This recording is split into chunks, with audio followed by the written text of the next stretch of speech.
Good evening. It's now 7 p.m. and I would like to start the meeting of the Standards and Audit Committee. I would like to remind everyone that this meeting is being recorded and will be uploaded onto the Council's website. Okay. Item number 1, apologies for absence. I haven't received any apologies this evening. Item 2, the minutes of the last meeting. So I move that the minutes of the Standard and Audit Committee held on the 10th of March 2022 be approved as a correct record. Does any member have any comment on the meetings, on the minutes from March? Okay.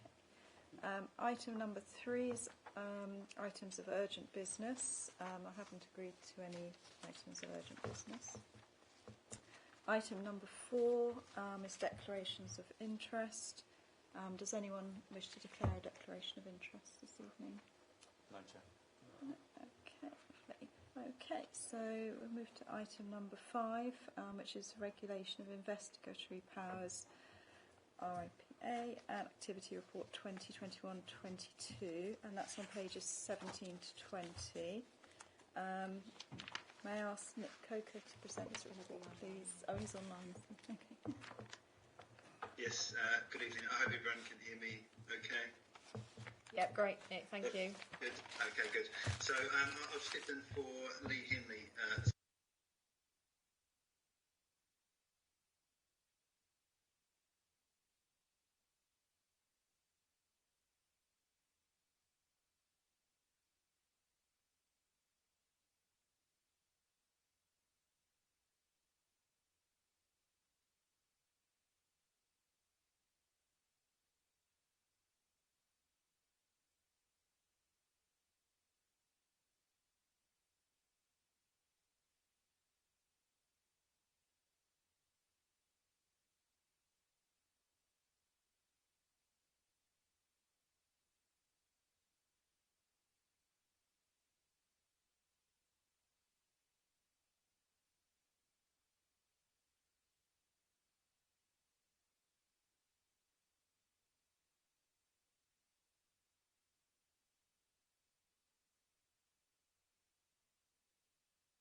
Thank you very much.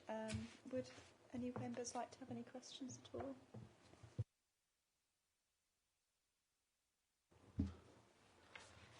Thank you very much for your report.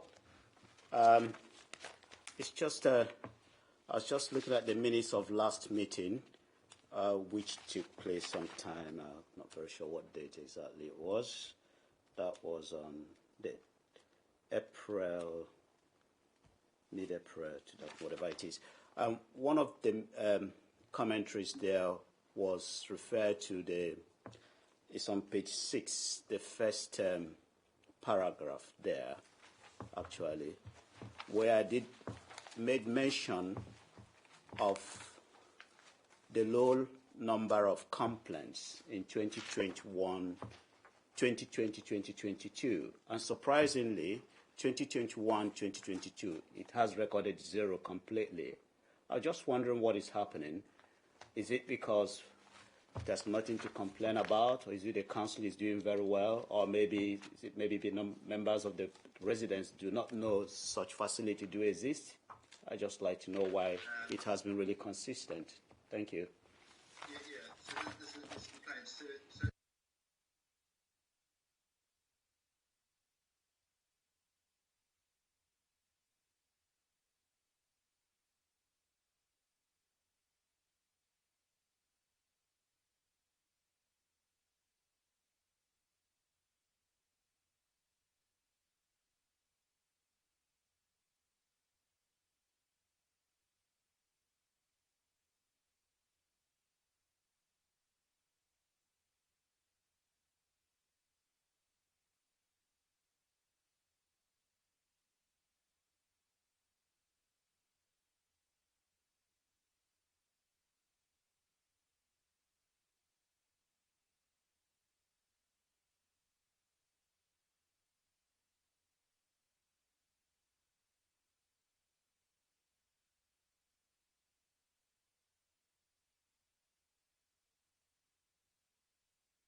Yes, you did say you did work with other organizations, such as the police. I was just wondering, even if it is you give us the data, what the police has got, that would be very helpful for us as well. I do know you do talk about data legislation, but however, this committee, which is standard and audit, under the data legislation, we should be privy to information, particularly when it comes to the prevention of crime. Thank you. Yeah, absolutely no problem.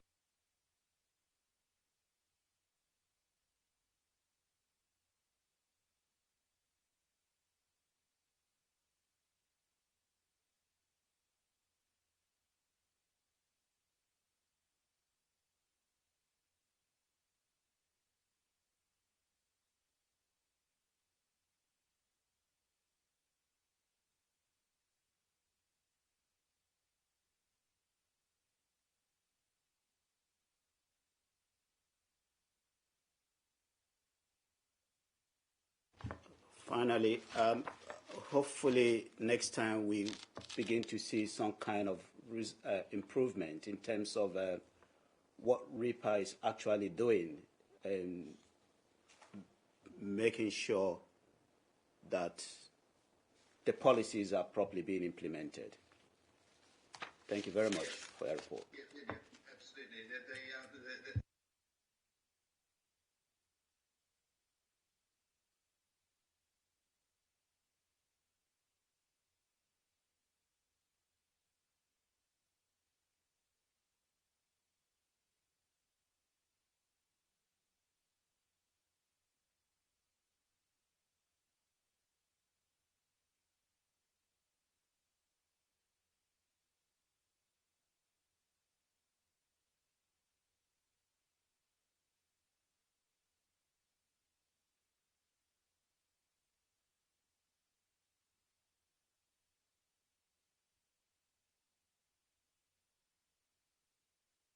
Thank you.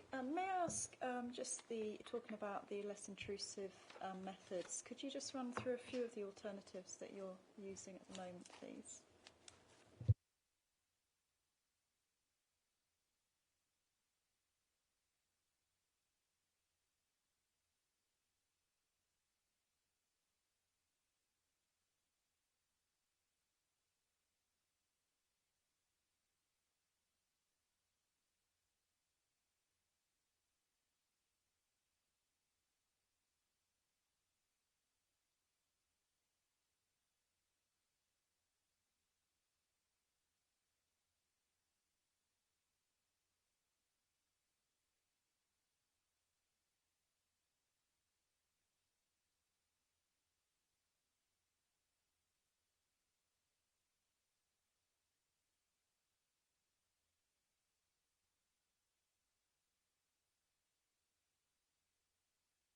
Thank you.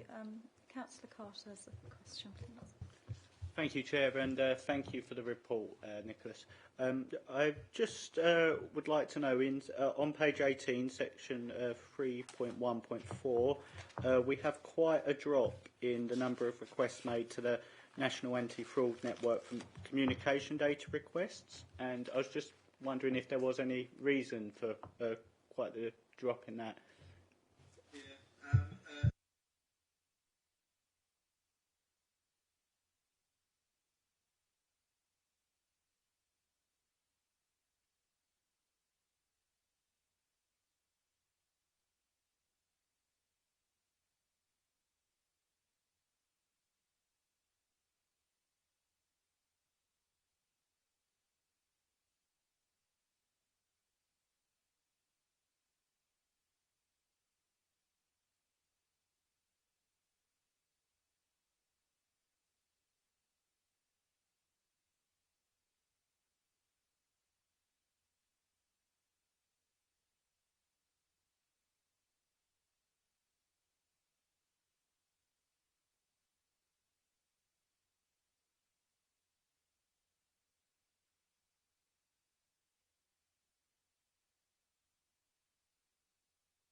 Thank you. Are there any more questions? Okay.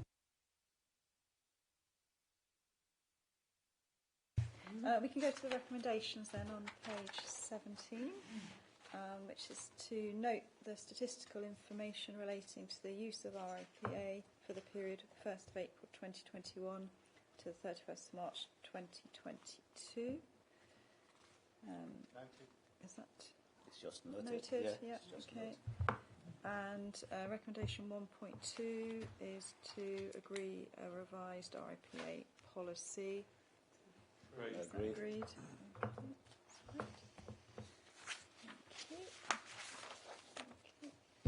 Thank you very much. Thank you.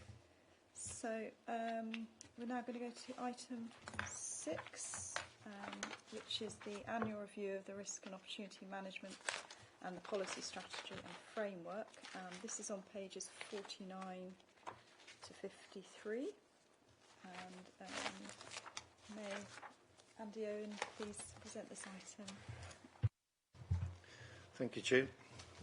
To enable Standards and Audit Committee to consider the effectiveness of the Council's risk and opportunity management arrangements, a review against the National Model of Good Practice for risk management is undertaken and the results presented on an annual basis. The report shows the outcome of the exercise. In table 2.5, which I think is on page 50, shows the results against the model, and the Council has attained level 4 embedded and integrated for both the enabler and results criteria under the model.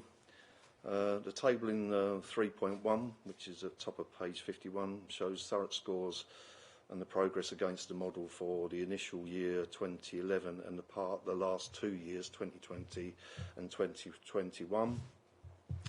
The actual review has revealed that for all 7 strands, the Council has attained level 4 embedded and integrated. For 3 of the 7 strands, the scores have increased slightly. And for 4 of the 7 strands, the Council scores are the same as the previous year's results. Appendix 1 provides an outline of the current ROM activity and proposals to maintain and embed the practice in the coming year. And a review of the risk management policy strategy and framework was undertaken as part of the exercise, and some minor changes made to update the document, things like changes to job titles, and the council structure was also included in there. And the revised document is included under Appendix 2. That provides a summary of the report, and happy to answer any questions. Thank you. Do members have... Yes, Councillor Raper. Thank you for the report. It's just really a bit of information. On 2.4, you talk about the questions that are used to come up with these judgments. Can you sort of expand on that? Who poses the questions and who answers them? I'd say it's a model that's been devised by CIPFA and Alarm, which is the Association of Local Authority Risk Managers.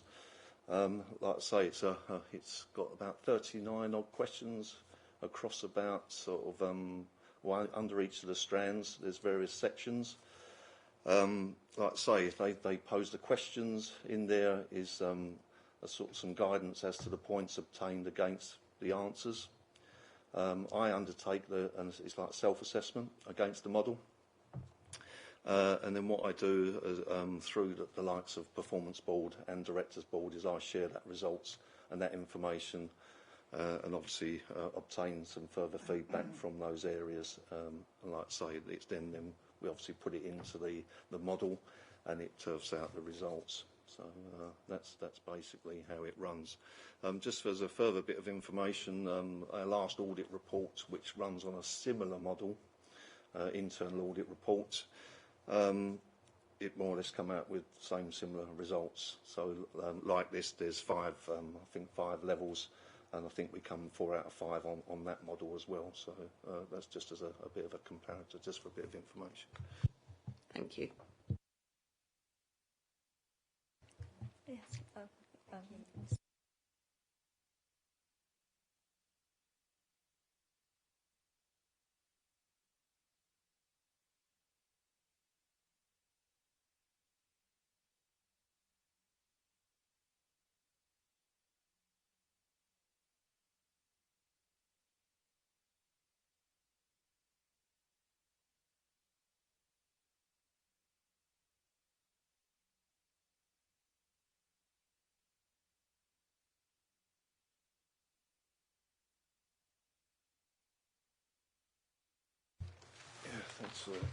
So in the actual report there, we've got a sort of an outline of the current ROM activity and the proposed ROM activity for the coming year. To, like you say, I think we are doing well to obviously maintain level 4. I think, like you say, for that push to get to level 5, that will obviously take some resource and capacity. Which I think for me as the risk manager, if you like, is going to take up quite a fair bit of my time. But obviously I work with the likes of Performance Board and Directors Board to obviously try to obviously make those improvements. Yes, I think we can do a further review against the model and think about what more can we do to perhaps push to get to that level 5. I don't feel that perhaps we're going to be able to maybe obtain that this year. But I think probably we'll try to put in a bit more of a medium-term plan to obviously get to that level.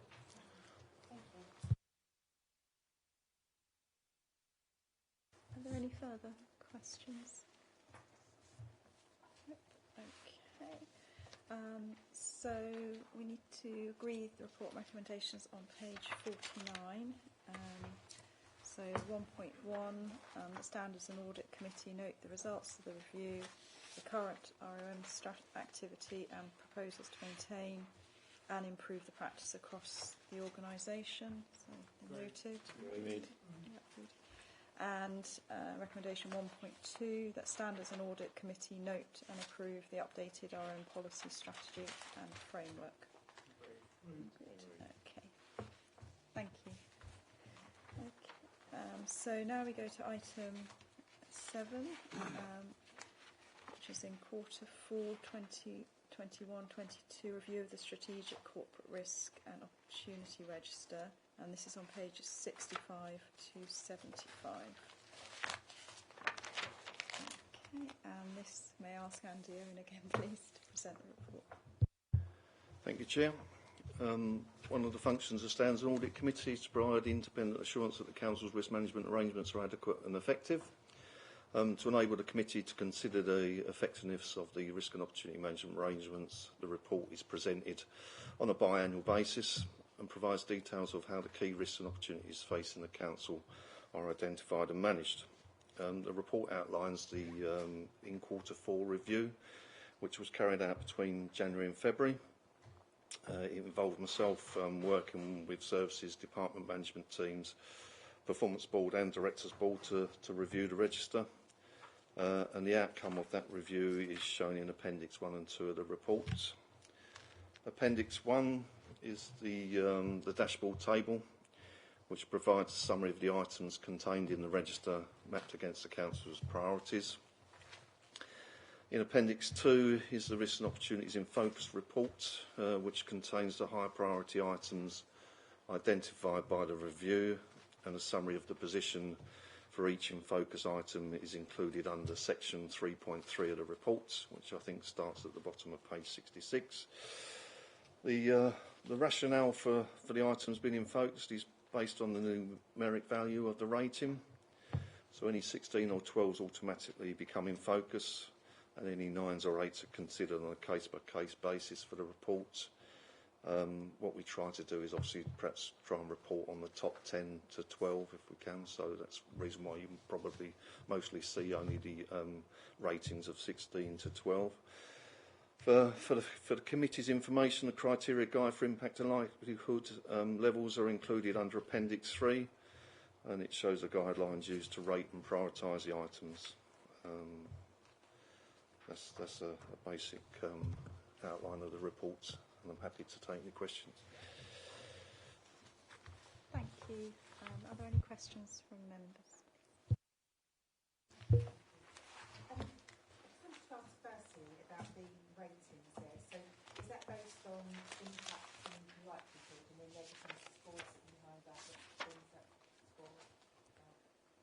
Yeah, sorry, I should have actually, part of the introduction to the report, I think under Appendix 3 there is the criteria guide for the impact and likelihood, and that gives you a feel for obviously how the items are rated. I'm sorry about that. Okay, no, that's fine. Sorry, I like so that's the inherent risk I guess, that score there. So the risk, so that score in there being the impact and the likelihood of that risk materialising is the inherent risk score if the risk is unmanaged. Is that correct? In the actual report under 3.3. Sorry. So in the report under 3.3, and like I say, you see the rating there. That is the revised residual risk. That's the residual. Yeah. Right, so that's the residual. But as part of the process, we obviously consider inherent risk, and we then take a residual risk of considering the actual current controls and management actions in place, and then we do a revised residual risk of obviously when we undertake the further reviews and then think about the further management actions that are completed, and that then gives us that revised residual. So the scores we're looking at here are the revised residual risks after any appropriate controls have been applied. Okay, thank you very much. Are there any further questions? No. Right, so we now need to move to the recommendations on page 65. So agree the recommendations 1.1 that the Standards and Audit Committee note the items and details contained in the dashboard Appendix 1. Agreed. And 1.2 that the Standards and Audit Committee note the In Focus report Appendix 2, which highlights the higher priority items identified by the review. Agreed. Okay. Thank you. So we now go to item 8, which is the Audit Progress Report 2020 to 2021 External Audit, pages 119 to 122. And I would like to welcome.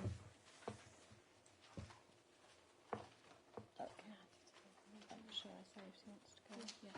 Okay. Firstly, Andy, would you like to leave, or you can stay? It's up to you. Okay. Thank you. So thank you. I would like to welcome Rachel Britton from BDO on Teams and ask that she presents this item, please.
Thank you very much. Are there any questions from members, please? Councillor Carter. Hi there. Thank you for the report. Just looking at page 123.3, with the appointment of a new audit team member, I remember back in March you said there was a position that needed filling. it'll be interesting to know when that position was filled. Was that fairly recently or soon, closer to March? So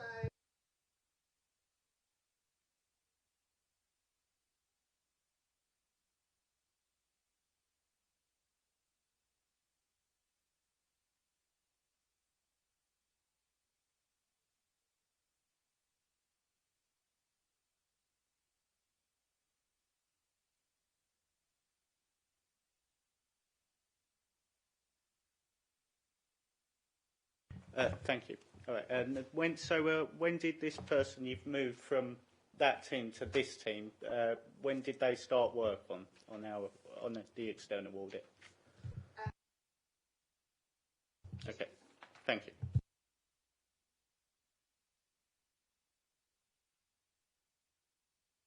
Yes, Councillor.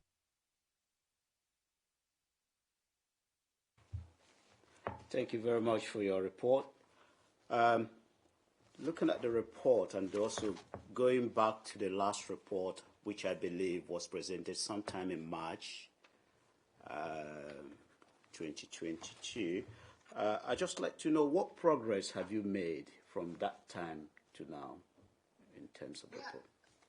we haven't made any progress at all. At that meeting, I said we didn't have that key person in place. So we have been coming up with a series of moves to make sure that that person was available.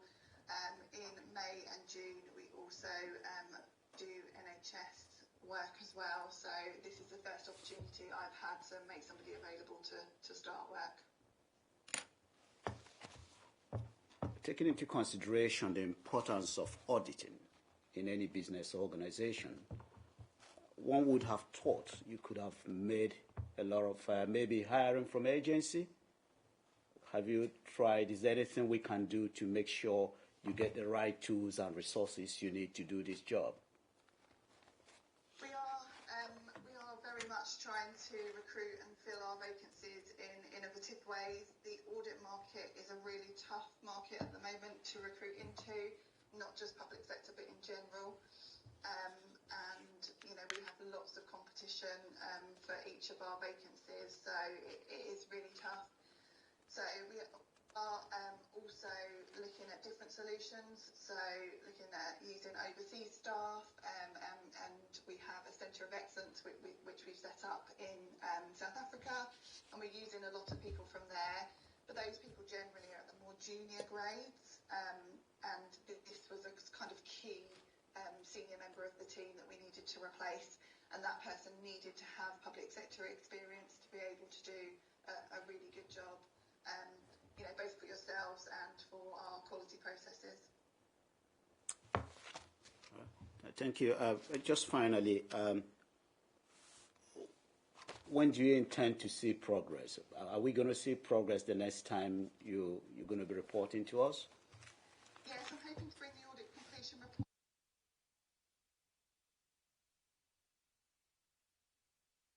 And at that point, the audit should be finalised. Thank you very much.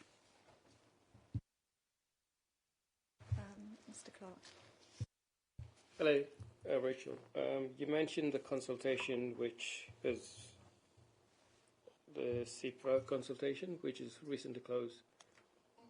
Given the fact that you can't sign off the audit without the completion or the final result, is the October deadline or October date proposed still subject to that consultation? Yes, we will absolutely need that information before I can sign off. However, the CIPA and all the bodies involved in making those decisions are aware of the timelines. There are a number of audits across the country that are being held up for this particular issue, and we are expecting in the next couple of weeks to have a way forward.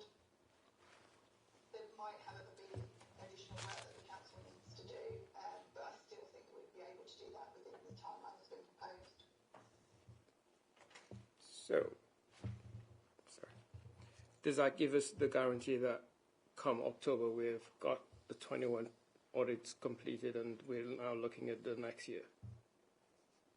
Yes, we should do, as long as there's no other issues or things come in from left field. Thank you. Sorry, I've just got one. Ms. Logan. Thank you. So just following on from the previous point a little bit, talking about the consultation that's open. So presumably, you know, this audit is looking at a backward-looking period. So could you just explain a little bit how an open consultation is impacting that prior period? I mean, they're thinking of bringing something to apply something retrospectively, or how is that impacting it? So the issue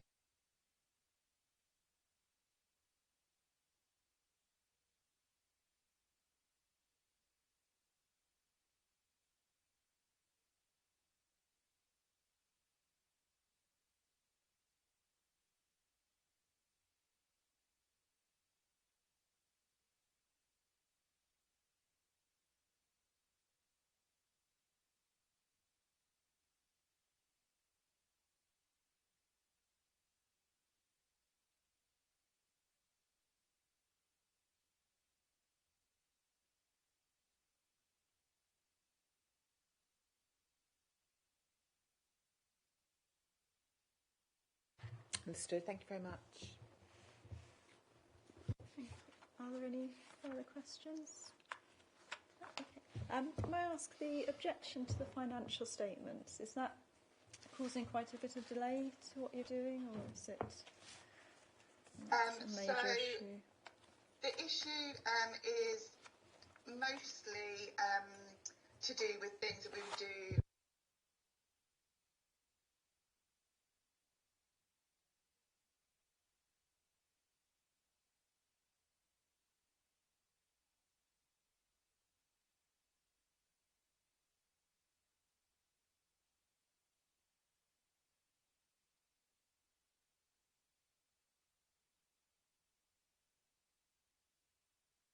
And will we be made aware of what the objection is, or will that be kept confidential? Thank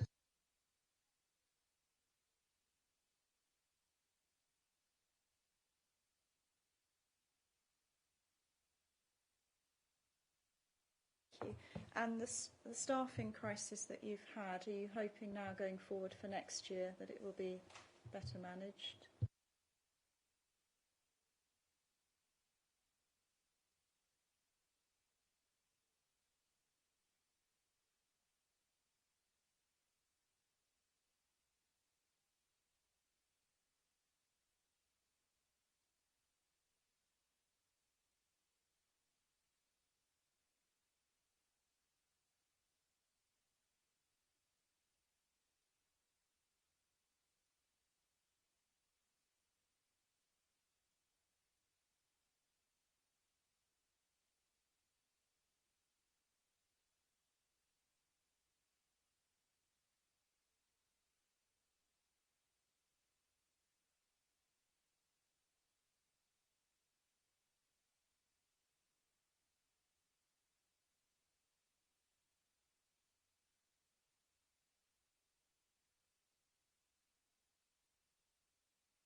Thank you.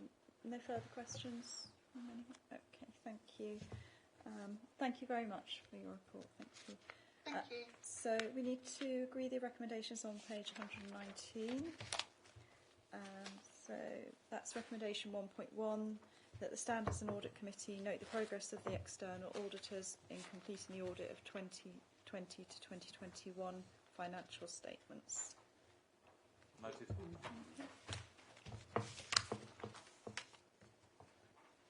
Okay, thank you. So move to item 9, which is the ethical standards report on pages 127 to 136 of the agenda. And may I ask Matthew Bolter to present this item, please? Thank you, Chair. So this ethical standards report represents both the long-term strategic project work being undertaken by the legal department to refresh and review our Code of Conduct, which hasn't been refreshed since 2013. But also it represents an opportunity for us to amend that code to tackle current issues that members are facing.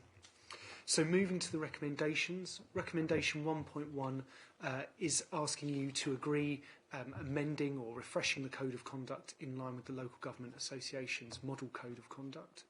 And in 2.8 it states that by refreshing it allows us to give clearer application of the code and our advice to members. Recommendation 1.2 is for the committee to agree the social media policy, and again this reflects the opportunity to provide members with guidance on how to conduct and it be expected to be responded to on social media.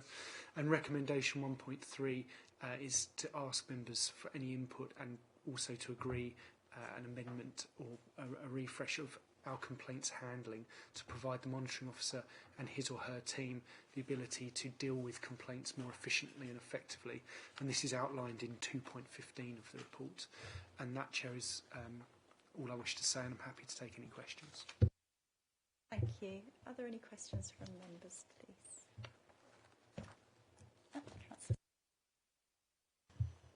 Thank you, Chair. Thank you, Matt, for the report. Remember last time when this came before us, I was quite concerned or interested in what we do with councillors, and it's a rare thing, I know, but councillors that are egregiously breaking the Code of Conduct. And there's stuff on page 132 which looks at the possibility of what sanctions we can include, which our councillors can be barred from cabinet, committees, representative roles, and may be publicly criticised. It goes on to say that we can make a finding that the councillors breached the code and report it to council, and basically we can require all sorts of other bits and pieces. What I was wondering is there a trigger point for this? Is now at what stage do we consider that a councillor has gone a step too far, and is that set down in these standards? Anyway, I couldn't really see a specific trigger point, but is there one in there somewhere? Thank you. Thank you, Councillor. That's a good question. Ultimately, the monitoring officer is the gatekeeper for the complaint service. So it would be for the monitoring officer to come to this committee to ask for their advice or guidance regarding any sanctions as part of a member advisory group. So I think really in answer to your question, the monitoring officer would need to make an assessment of a member's behaviour, and if the monitoring officer felt that that member's behaviour needed some form of reaction or sanction, it would come to an advisory group to investigate those sanctions and to apply something appropriate. Thank you.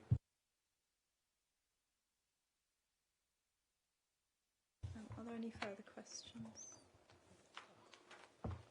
I just, what I really want to ask here, you are asking the committee to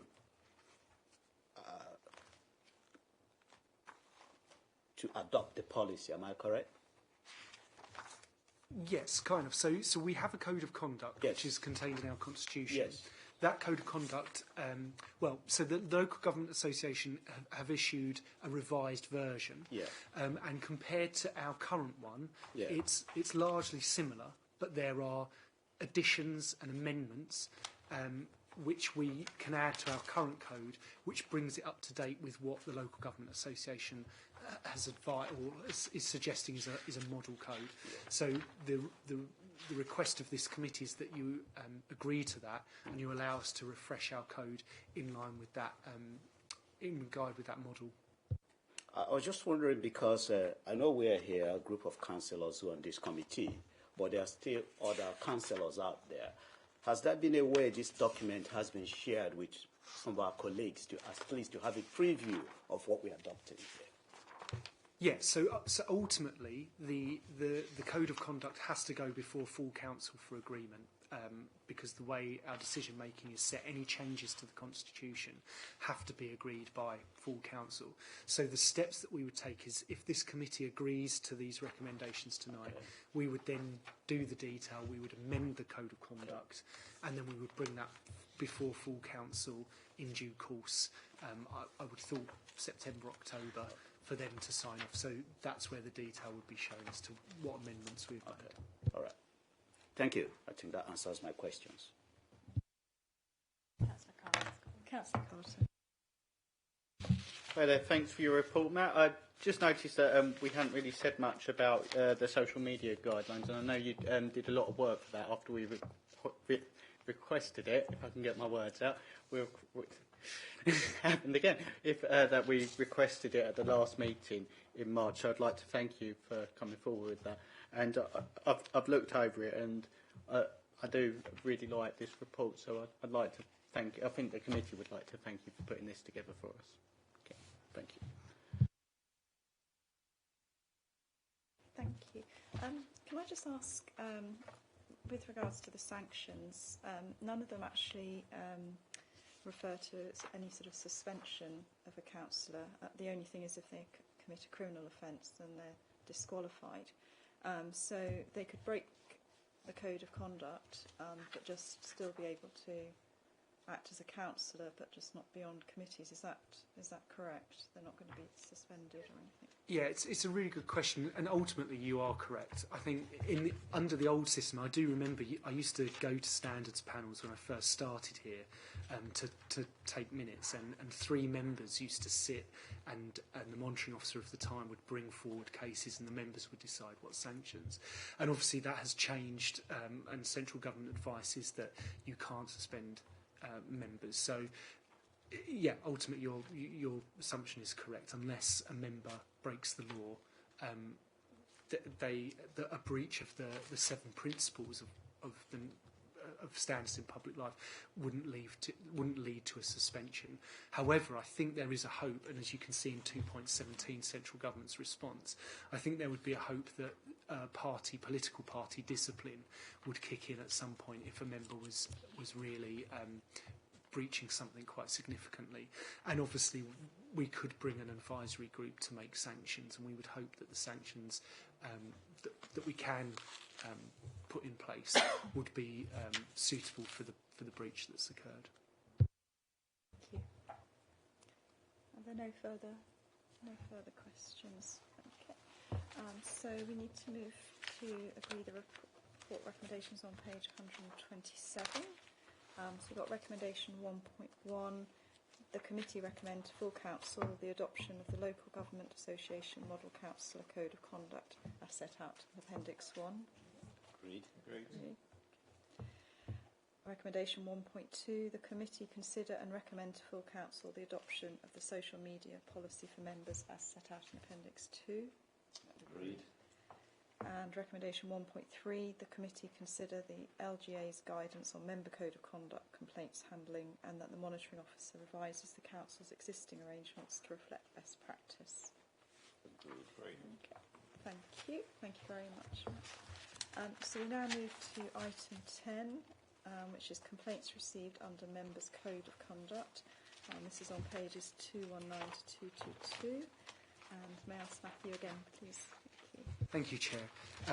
So this report represents a summary of complaints from the previous 12 months, and we intend to bring you regular complaints updates to this committee, because I don't think you've received some for a longer period.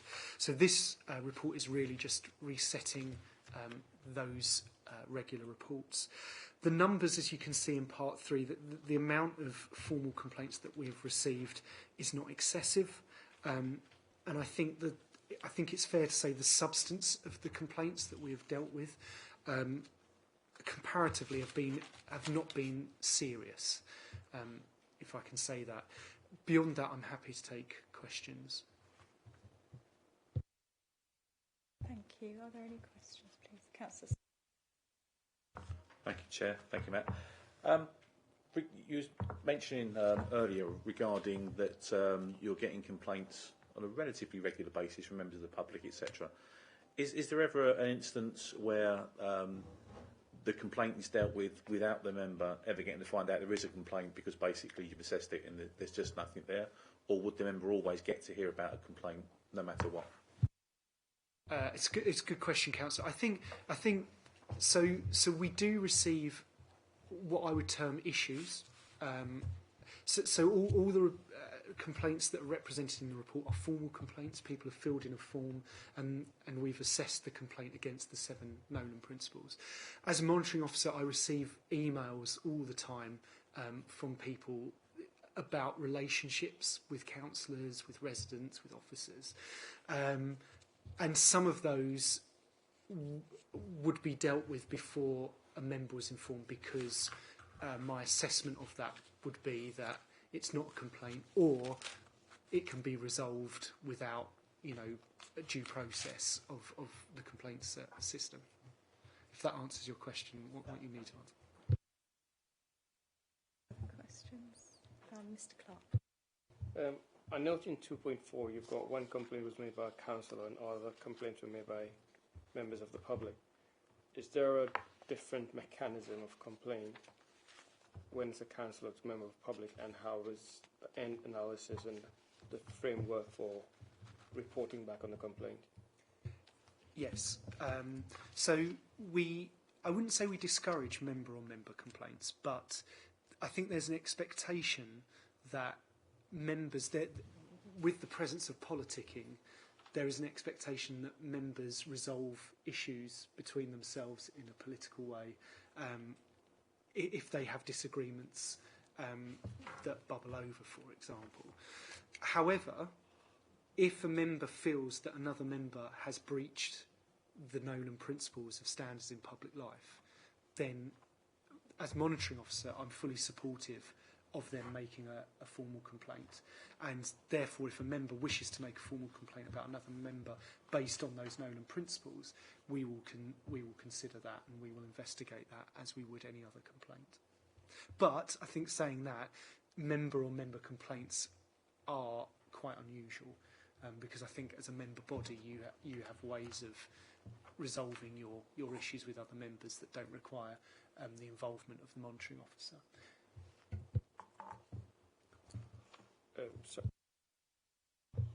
can I just follow on? Does it mean that in this case the one complaint for the councillor was resolved without investigation? It was, in the sense, so the member complaint is contained within the table in section 3. The member raised a formal complaint about the behaviour of another councillor. We investigated that. My governance solicitor colleague investigated that along our processes of complaint, and we agreed a resolution between those two members about how to conduct themselves in future, and that both parties, both members, were in agreement with that resolution. So the case has been closed, and as far as I'm aware, they've not breached that agreement that they both agreed to.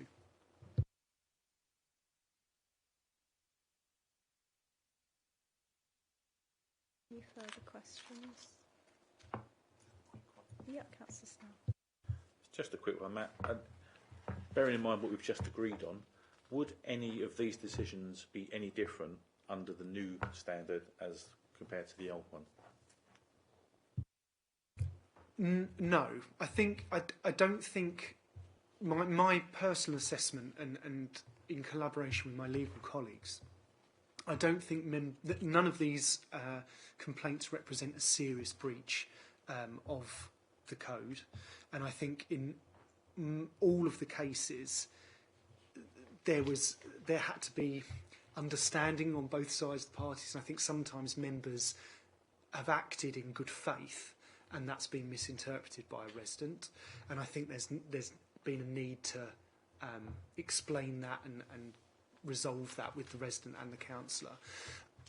I don't think one-off issues, certainly in here, that there's been nothing significant that would we would deal with differently. But obviously, if something was part of a more ongoing and continuous issue, or behaviour with a particular councillor, we might consider some of these complaints as part of that body of evidence, shall we say. Thank you. You said that quite often you don't get to the stage where you inform the member of a complaint. So is that the case that quite a lot of members don't know that a resident or another member has raised a complaint, or do you still let them know? I wouldn't. It's a tricky, because the term complaint, I think, is a very specific term.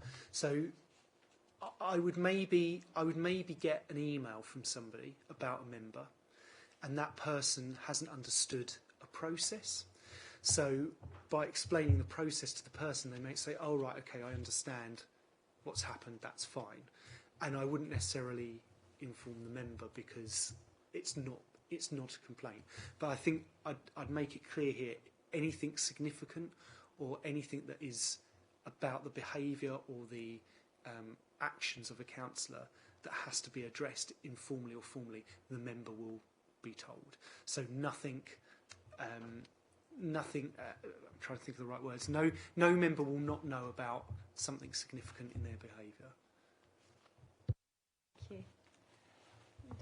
Okay, thank you very much. Thank you.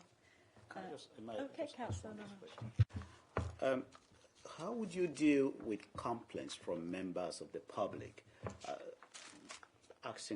maybe making complaints, not understanding what are the roles of the councillors? Sometimes they believe councillors have too many powers and we can be able to solve most of their problems. And if you can't do that, obviously they will be complaining. How do you deal with that? Would you be telling them this is not the role of the councillor, or this is not what a councillor should be doing? How would you do that? Yeah, so it's not my place as monitoring officer to dissuade someone from making a complaint, and it's not my place to advise a resident not to make a complaint if I feel that the complaint has no grounding from the outset. Every formal complaint, the complainant has to fill in a form, which is available online on our website and is accessible to everybody. And that complaint form takes the complainant through a number of stages, which clarifies their thinking about what they're complaining about. So they have to identify which of the 7 principles they feel the member has broken. They need to provide evidence of the complaint or the misbehaviour, and they need to provide information about what they want to resolve the complaint. So, and I think what you find is when they're filling the form, some residents might not complete the form, or they might read the form and think, actually, no, I don't want to do this. But any resident, any person that wants to fill in the formal complaint form and sees it through and submits it, we will investigate that, and we may go back and say there's no complaint to be had because the councillor hasn't. Your complaint has no substance, and we're fully prepared to tell a resident that complaint has no substance. But we do that in an evidenced way. Your complaint has no substance because of X, Y, and Z. And of course, that resident has the ability to come back to us and have a discussion with us on that if they feel we've missed anything particular.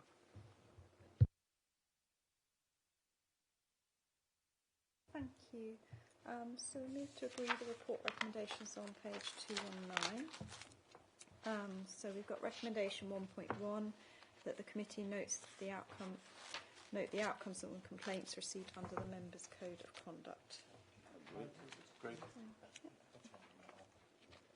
Okay, we'll move to item 11, which is counter fraud and investigation annual report. Found on pages 223 to 226 of the agenda, and may I ask Nick Coker please to present this report. Thank you.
Thank you very much for the report. Councillor Carter. Hi there. Thank you for your report. Thank you, Chair. Thank you for your report. I'm looking at page 235 and seeing the big jump in income. I think this is truly fantastic news with the amount of income that has increased from going against fraud. We've also detected more fraud this year than last, so it's not just. It looks like it won't just be a case of us having a big boost from like the money we lost out on through this type of procurement of countering fraud in COVID.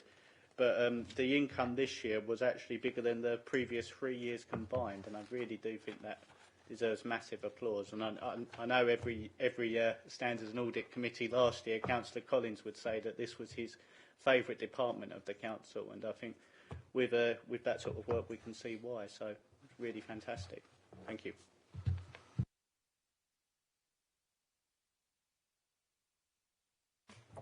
Councillor Rae. Thank you for the report.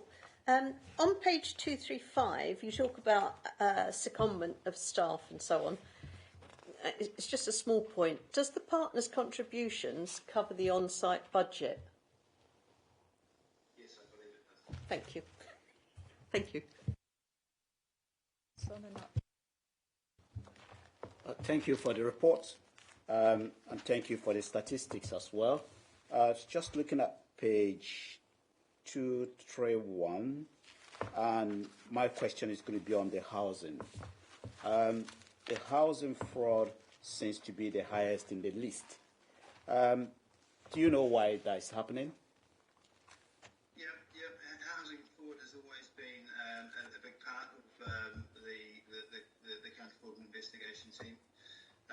Limiting factors over the pandemic period of the pandemic with lockdowns and the restrictions on visiting people within their homes during that period and having the necessity to do so have unfortunately brought that figure down.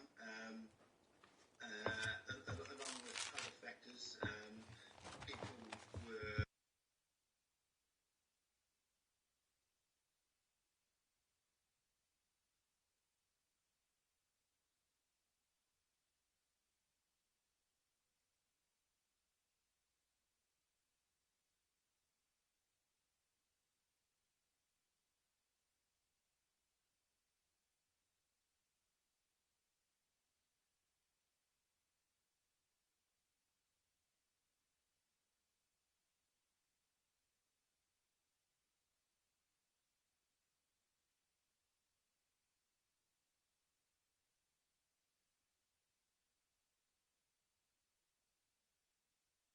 Okay, thank you for that explanation.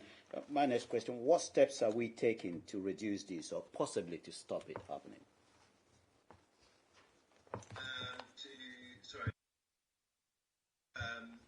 The housing fraud. Yeah, the housing fraud, sir, yes. Right, yeah. So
Just finally for me, I note you've admitted it's a difficult area to manage. Would you agree with me it's an area of improvement to look into? yeah, it's always an area that needs focus. The housing resources.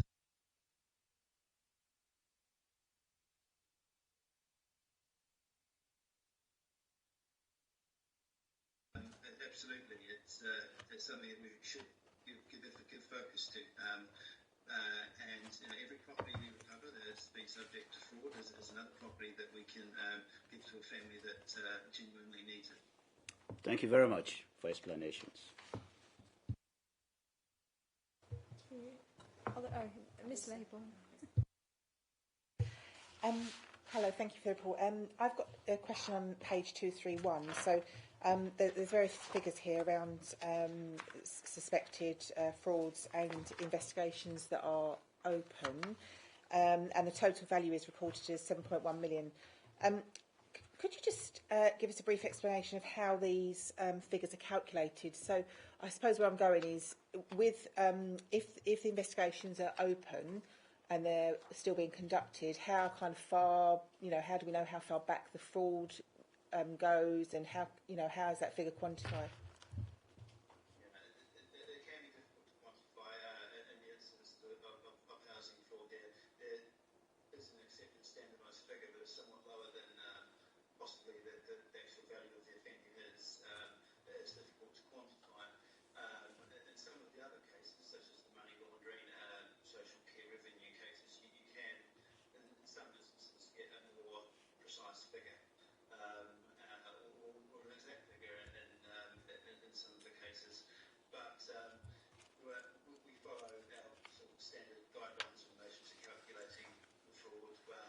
In the County Fraud Investigation Team, we also, under that umbrella, we have a criminal finances team as well, and that team works under specific fraud and money laundering legislation, and the officers there are accredited financial investigators and financial intelligence officers, and key in calculating much of the main figures that you see there. Thank you. Councillor Snell. Thank you, Chair. Regarding the same tables, actually, we've got what I consider to be, I know it's not a huge amount of money, but the insider threats, which are obviously, it looks like people that are within the council's institution that feel that they can take advantage of their position to defraud the council and potentially members of the public as well. Do you have figures on whether there is, what the prevalence of this is? Is it diminishing, or is it about the same every time we look at this? How are we going with that?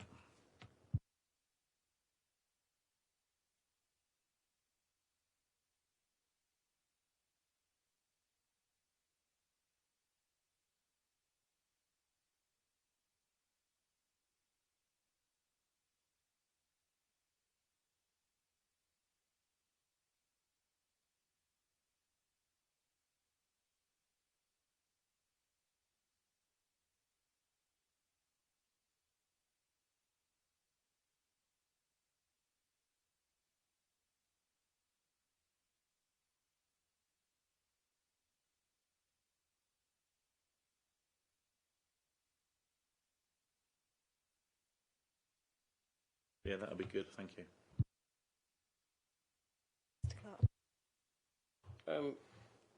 Thank you for the report, and I've got a few questions. First of all, starting on page 231, pointing on back to the insider threat, you've got on the 317 cases, you've got 11 of which, and there's a 46,000 amount. I just need to understand this table. On the 90 active investigations, you still got 11, but a 10,000 amount. Am I right in thinking it started at 46, but it ended up being 10 as the actual figure? Yeah, that's right. So often that full figure can change during the course of an investigation. I'd have to have a look at the specifics in each investigation to see if there's any new ones that may have changed that figure, or what the investigation process was that may have amended that figure or changed it. Okay. A further question, I'll put the two questions in one. I can see you've got some, should I say, collaborations with the Department for Business, NATIS, and I think the Cabinet Office. And then further down, somewhere down the line, you mentioned that the CFI also works with other councils who have fallen victim to, I think, £1 million mandated fraud or the higher figure. Is this something that benefits the council directly through grants, or is this just consultancy work being done? This benefits the council in funding. We do work, as you said, with the Department for Business, Energy and Industrial Strategy, Cabinet Office, other local authorities. The team has a very unique and skill set in relation to the investigation of economic crime. And that expertise is quite well sought after, and some of the examples include our digital forensics unit, which is available to or can assist not only in our own investigations, but it can offer its services elsewhere, which helps us in generating a surplus that hopefully can benefit Thurrock Council and residents here at Thurrock. Sorry, just on that point, has there been any actual revenue raised from this kind of work or this collaboration? Yeah, in fact, there's on page 237, there's an example that the digital forensics unit assisting, where is it? No, it might be a little bit there. Sorry, my apologies. Page 238, the operational activity, there's an example there from our digital forensics unit or DFU that we're assisting another local authority.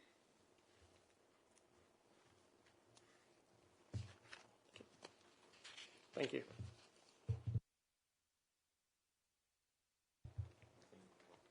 Are there any further questions? No further questions. So during the pandemic, you've had fewer referrals. Are you finding that those are increasing again now?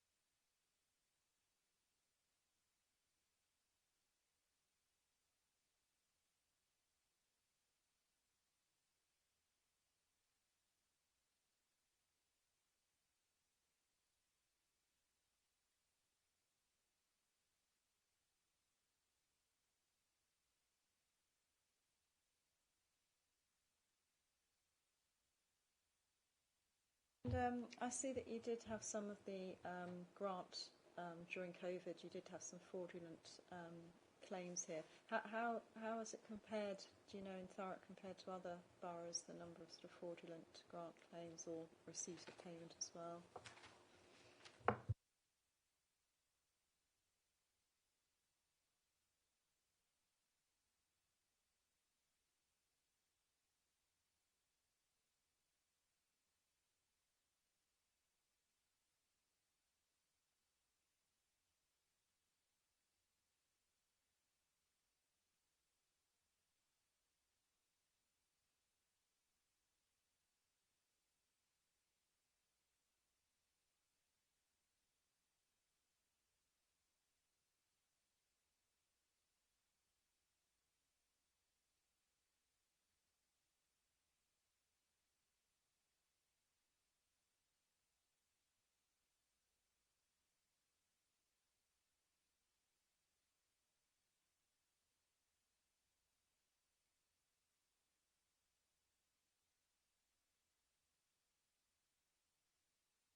Thank you. Are there any further questions at all? No? Okay, thank you very much for the report. So we'll now move to agreeing the report recommendations on page 223.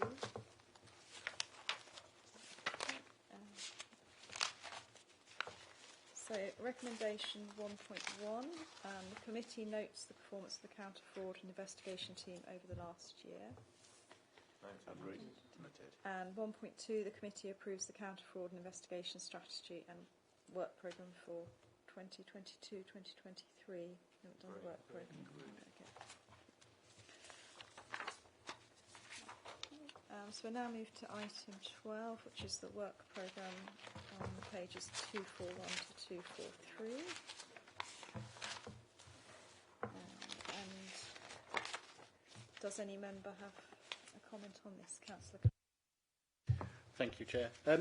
Just seems in October that is quite a hefty agenda, to say the least. And I do like a smaller agenda. It gives things more time to be debated and discussed as need be.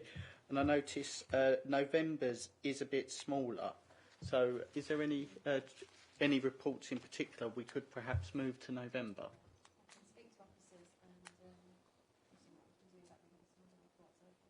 Fantastic, thank you.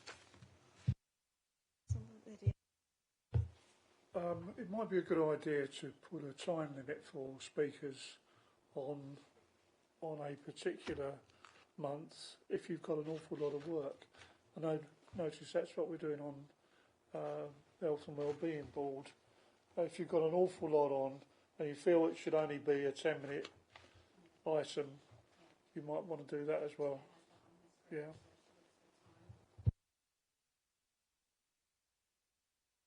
The length of these reports for October, are they lengthy reports or are some of them quite short? I'd have to pick this up with the chair and the officers, so Chair, get back to you. Thank you. Any other comments at all? Mr. It was just that I think before it might have been the October or the November, might have been a November meeting, it was proposed that the financial statements will be dealt with on its own, apart from being put in a meeting with everything else, because of the nature of what it is and the amount of review needed. Is that proposal still not being adopted, or? I think what Rachel was saying, that she could bring that back to that October meeting. If that will allow enough time, I don't know. But let me speak with officers and see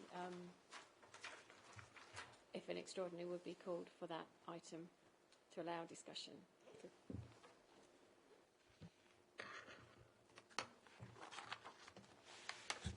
So is everyone happy with that so far? Thank you. Okay, so that concludes the business of the meeting this evening, and I now declare the meeting closed at 2020. Thank you. Thank you.